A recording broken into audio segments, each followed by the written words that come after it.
ముంబై పుణే నగరాల మధ్య ప్రమాదకర ఖండాల ఘాట్ రోడ్డుకు ప్రత్యామ్నాయంగా సొరంగ మార్గం అందుబాటులోకి వచ్చింది।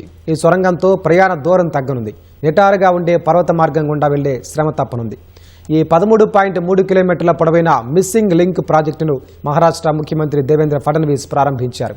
ఇది ముంబై వైపున ఉన్న కోపోలిని పుణే జిల్లాలోని లోనావాలా సమీపంలో ఉన్న కుస్గావ్తో కలుపుతుంది।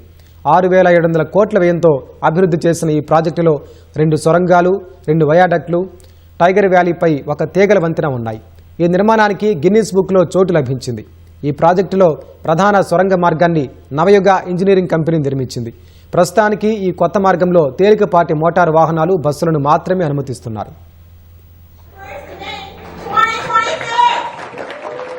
रुंदी 22.33 मीटर इतकी आहे आणि हा विक्रम महाराष्ट्र राज्य रस्ते विकास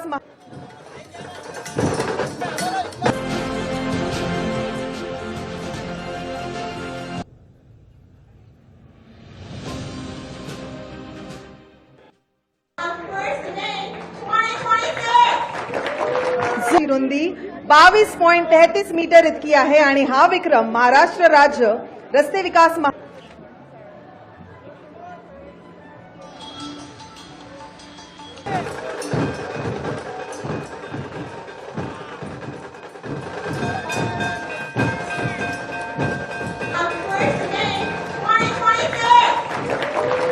रुंदी 22.33 मीटर इतकी आहे आणि